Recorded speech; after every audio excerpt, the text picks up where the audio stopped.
1991 would start the one-on-one fighting game craze with the arcade release of Street Fighter II. It would be a year and a half before another fighter emerged that would achieve the level of popularity Street Fighter II endured, and that would be Mortal Kombat. Released in arcades in October 1992, Mortal Kombat was known for its digitized use of martial artists to portray the fighters, the secret character Reptile, and most importantly the blood and gore of performing fatalities. Mortal Kombat wasn't the first game known for its goriness. There were titles like Chiller, Narc, and Smash TV that preceded it. What set Mortal Kombat apart from these titles was the theatrics associated with executing your opponent. It was a spine-tingling sensation to hear the sound of impending doom when you kill your opponent in a gruesome manner, whether it be ripping their head and spine off, burning them to a crisp, or pulling out their still beating heart while they scream in pain. Wins. Fatality. Mortal Kombat was a major hit in the arcade, selling 24,000 units and grossing $570 million in revenue during its run. The announcement of Mortal Kombat being ported to home systems made it one of the most anticipated releases ever. Acclaim took on an ambitious marketing campaign to promote the home releases with lots of advertisements in magazines and the famous Mortal Monday commercial where there were many teenagers running through the city streets with the famous war cry of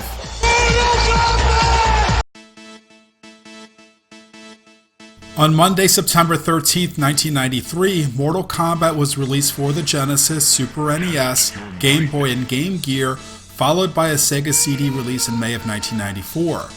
It was the most polarizing home release in video game history, with the youth addicted to the violence and gore, and politicians opposed to it. Between December 1993 and March 1994, several Senate hearings were held on video game violence, and it led to the creation of the Entertainment Software Rating Board to establish a content rating system for video games across all platforms. It should be noted at the time Sega already had a rating system in place through its Video Game Rating Council when Mortal Kombat was released. For this video, we will compare the Super NES, Genesis, and Sega CD ports against the arcade. Gameplay for the home console ports were recorded on original hardware, and MAME was used for the arcade. Before we go through each home version individually, as we know, video game consoles during that era, except for a certain SNK console, were not powerful enough to produce perfect ports of contemporary arcade games. Sacrifices were necessary for these games to be ported for home use, and Mortal Kombat was no exception. One of these sacrifices was the resolution.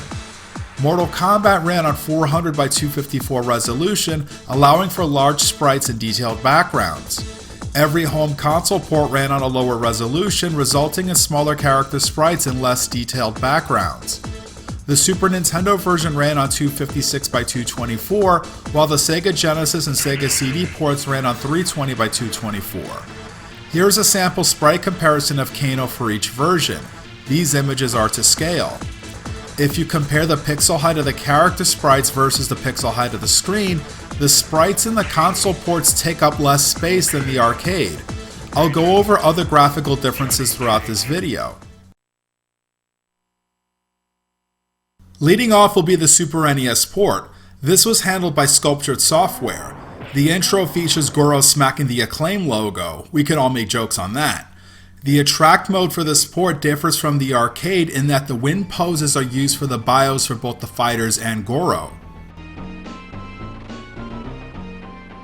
Let's begin by addressing the biggest complaints about this version, and that of course is the lack of red blood and the toned down fatalities or finishing moves due to Nintendo's strict family-friendly policy at the time. The blood that spewed from the combatants was gray, and many of us refer to it as sweat. For the finishing moves, Scorpion, Sonya, and Liu Kang's were retained from the arcade. Kano, Johnny Cage, Raiden, and Sub-Zero's finishers were modified. Kano does the heart rip, sort of. When he reaches into his opponent's chest, you see sweat come out, but he pulls nothing out, yet he holds the imaginary heart above him. Johnny Cage caves in his opponent's chest with a kick. Raiden disintegrates his opponent into a pile of ash, leaving just a skull intact, and Sub-Zero freezes his opponent and shatters them with a punch. Of the modified finishers, I like Raiden and Sub-Zero's. Sub-Zero's finisher may have been inspired by one of his fatalities in Mortal Kombat 2, since that was released in arcades before the home ports of Mortal Kombat. Fatality. The graphics in this port are impressive, with most of the backgrounds and animations retained from the arcade. As you can see in the character select screen, the animation of the fighters' poses moves very smoothly. For the stages, the large color palette gives the structures a detailed look. Looking at it from afar, the graphics in this version could be mistaken for the arcade, but upon closer review, there are some details missing, though they are not deal breakers, with a few exceptions. For example, in the courtyard there are only 2 rows of monks instead of 4. At the palace gates, the scrolls on each side of the statue at the center of the stage are missing. The mountains are missing in the background of the warrior shrine and pit stages. The gory details are missing, like the lack of blood and impaled bodies at the bottom of the pit, and no blood splattered on the wall in Goro's lair. The fighters are placed higher on the screen than the arcade, possibly to give the illusion that they take up more space than they really do. I also noticed instances of fewer layers of parallax scrolling. This applies to all console ports. For example, in the Throne Room stage, pay close attention to the pillars between the arcade and Super NES port. The Super NES version did a nice job with the soundtrack. The tracks are easy to recognize from the arcade and includes a signature gong. Many of the voices and screams are present in this port and sound very close to the arcade. There are a couple of voices missing, notably Flawless Victory and Fatality, the latter obviously due to it being renamed Finishing Move. The grunts and groans sound very good, especially from Goro. They left out the rumbling and growls of Goro during the last endurance match before you fight him. By the way, none of the ports have this. The issue with the audio is that it sounds faint, so make sure that you're playing this somewhere quiet or else you may not hear much. The Super NES port can be difficult for several reasons. First, of course, are the stiff controls. You must press hard on the directional pad to move, thus performing some of the specials and finishers is a tough task. I have lost matches because of this and had very sore thumbs after I was done playing. It's also difficult to win the bonus stages because the power gauge fills up slowly. I found some serious hit detection issues. I noticed that the CPU can have priority over my attacks. Here is an example of Kano channeling his inner Geese Howard. In a battle against Goro, I took damage without being hit, and he grabbed me even though I was out of his reach. The limitation on the resolution width results in less space between the fighters, making it harder to retreat. I noticed in the endurance matches the second fighter can use a jump kick right when he first jumps into the match. One solution to the difficulty is that if you're fast enough, you can spam sweep kicks to easily defeat your opponent, though this won't work for everyone. Every now and then the action feels a bit choppy, which I find annoying.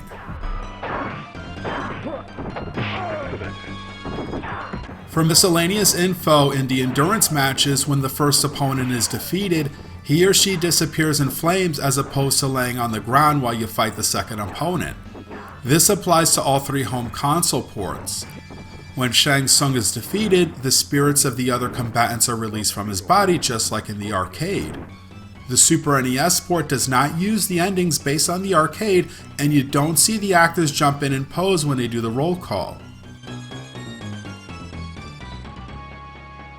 Now let's take a side-by-side look between the arcade and Super NES port of Mortal Kombat.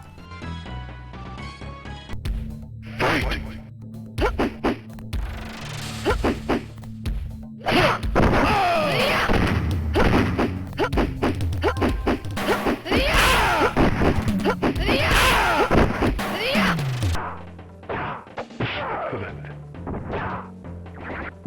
Come here! Understood.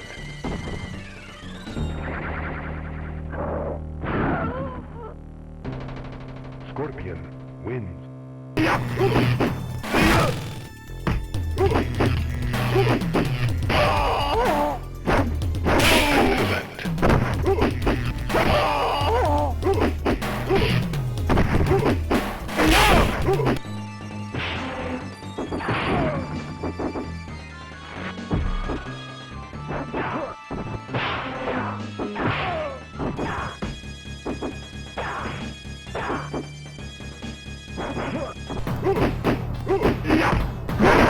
Raiden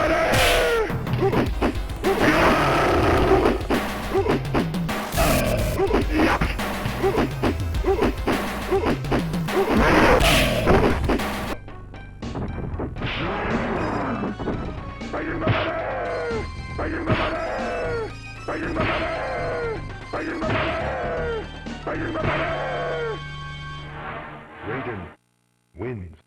Next up is the Sega Genesis port, which was programmed by Probe Software. Some of the information in this version applies to the Sega CD port as well. The intro begins with a famous code screen. This screen relays a message that you must enter a secret code. When this happens, you hear scorpions, and the text is outlined in red, which enables blood and the arcade fatalities, as by default the Genesis version lacked both. With the wider resolution on the Genesis and Sega CD ports versus the Super NES, there is more space between the fighters, which is helpful if you need to retreat. The controls for the Genesis version are responsive. You don't need to hold down on the directional pad or buttons to move or perform special moves and fatalities, making them simple to execute. The button mashing for the bonus stage will not wear you out like in the Super NES version. The Genesis and Sega CD ports are less difficult than the arcade or Super NES port. The CPU doesn't input read like the other versions. It takes fewer hits to defeat Goro. Get over here! While the Genesis version captures the basic elements of the stages such as the structures, buildings, and platforms, there are many background details and animations missing from the arcade. To start off, the character bio show a still image of the fighter instead of video. There are noticeably fewer animation frames in the character poses, and Sub-Zero's pose is the same as Scorpion's. In the courtyard, there are no mountains in the background, and the armored warriors are missing in front of the monks. At the palace entrance, there are no mountains, moving clouds, and no flames at the gate and in front of the palace. The moon and mountains are missing in the warrior shrine. The bottom of the pit does not have blood or the impaled heads and bodies. In the throne room, there are no pillars, and Shang Tsung does not turn his head to watch the action or clap for the winner. In Goro's lair, there is no blood on the wall, there are fewer bones and skulls on the ground, fewer animation frames in the eyes in the background when they open and close, and the ground textures are less detailed than the arcade. The color limitations are on display here as Johnny Cage and Kano's projectiles are gray. The beats for the tracks in this version both follow and deviate from the arcade. Instruments like the gong weren't replicated for this port, but overall the soundtrack is enjoyable. The music is very clear and more audible than the Super NES version. Most of the voices from the arcade are missing, and what few are present are spoken at a different tone and volume. You don't hear the names of the fighters, along with words and phrases like flawless victory, fatality, and test your might. The sound effects bore little to no resemblance to the arcade.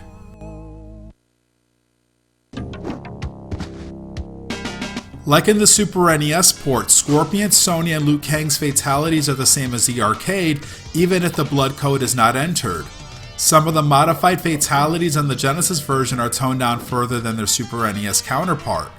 The two best examples are Sub-Zero, who does an uppercut that launches his opponent high in the air, and Raiden, who zaps his opponent's head but it doesn't explode. I think this will be an unpopular opinion. I find less satisfaction in executing the fatalities in this port. The reason why I feel this way is because you don't hear any of the dramatic tunes or screams when you're instructed to finish off your opponent and then kill them. The regular stage music continues to play when this happens. In the end, it feels flat. Hear the difference for yourself. Ready to finish him!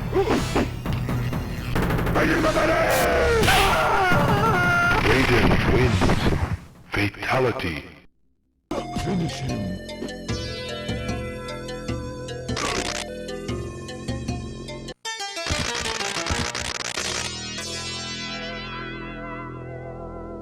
When Shang Tsung is defeated, he vanishes in a fireball instead of the spirits of the fighters leaving his body. For both the Genesis and Sega CD ports, the character endings are present, along with the roll call of the cast members, though when one character jumps in, the previous one jumps out. Now let's take a side-by-side comparison between the arcade and the Genesis port of Mortal Kombat.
Johnny Cage wins. Fight!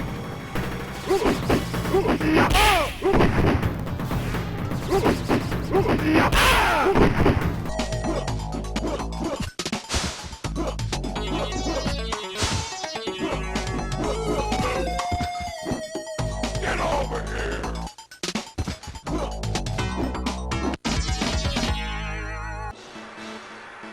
Test your might. Finally, here's a Sega CD port also handled by Probe. The intro features a Mortal Monday commercial with a nice head-bobbing techno beat. I found it odd that they would show the Super NES gameplay, but then most of the game footage from the original commercial came from that version. This is the only home port that has the blood and fatalities by default, thus this version carries an MA17 rating. Johnny Cage. In the startup screen, the attract mode retains the FMV style character BIOS from the arcade version along with the other features.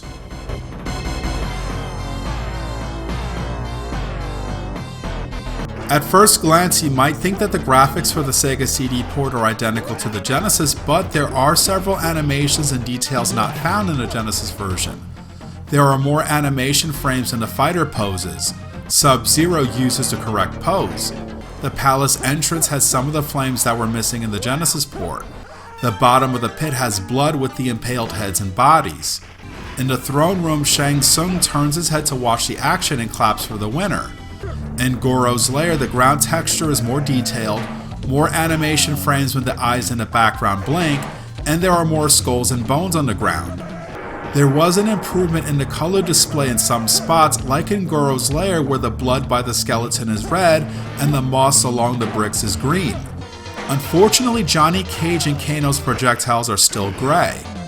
Overall, the graphics are an improvement from the Genesis version, showing some of the gorier details, but it's not as good as the arcade or Super NES port, as there were still many background omissions from the Genesis version which were not remedied for this port.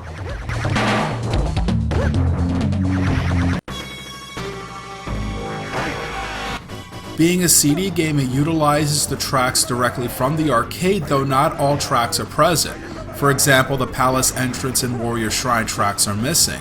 A modified version of the Warrior Shrine theme plays when you fight Shang Tsung.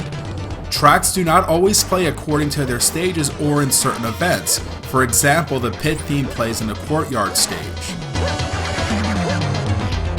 Johnny Cage wins. Fatality. Most of the voices and sound effects are present in this port and are faithful to the arcade, though they don't always play when they're supposed to. I like that the blood splattering sound effects are present. The controls are responsive like in the Genesis port, and special moves and fatalities are not difficult to execute. The aura of executing the fatalities is more in line with the arcade version, though not perfect due to the sound issues I mentioned earlier. The downside of being a CD game are the load times between rounds and matches. when the second fighter jumps in during the endurance matches, and finally during Shang Tsung's transformations, the last of which is very annoying because it throws my rhythm off. When Shang Tsung is defeated, he vanishes into flames like in the Genesis port. Replicating the same effects from the arcade would have been a burden due to the excessive loading. Now let's take a side-by-side comparison between the arcade and Sega CD port of Mortal Kombat.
With all the hype surrounding the home releases of Mortal Kombat, was it a success?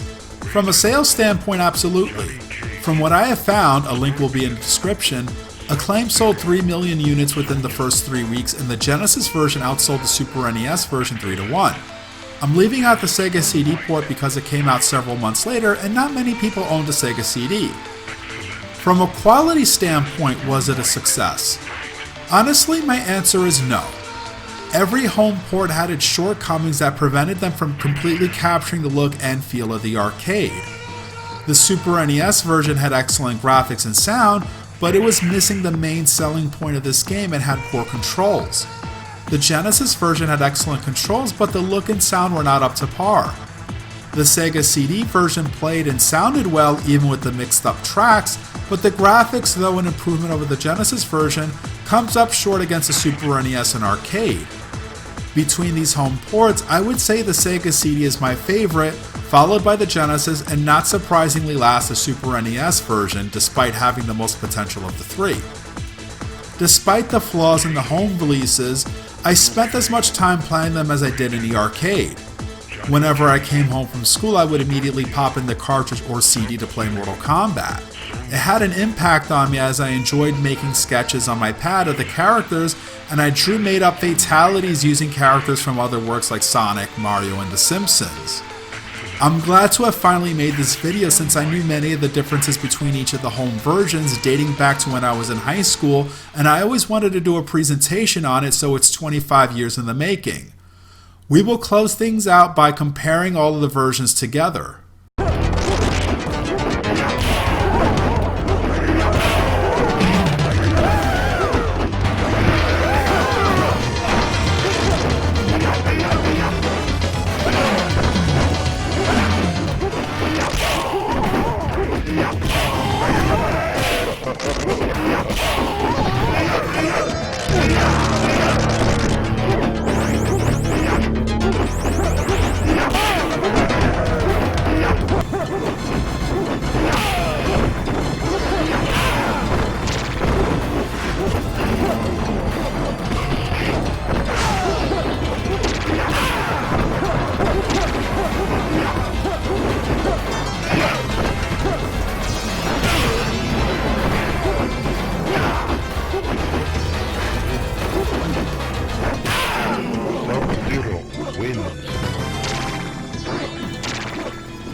Finish her.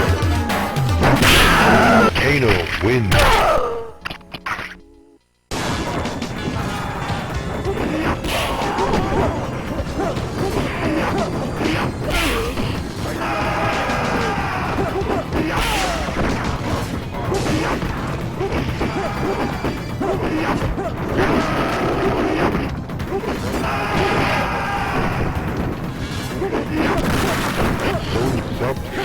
Luke, Raiden, Kano, Johnny, Sony, Sub, Scorp, Luke, Raiden.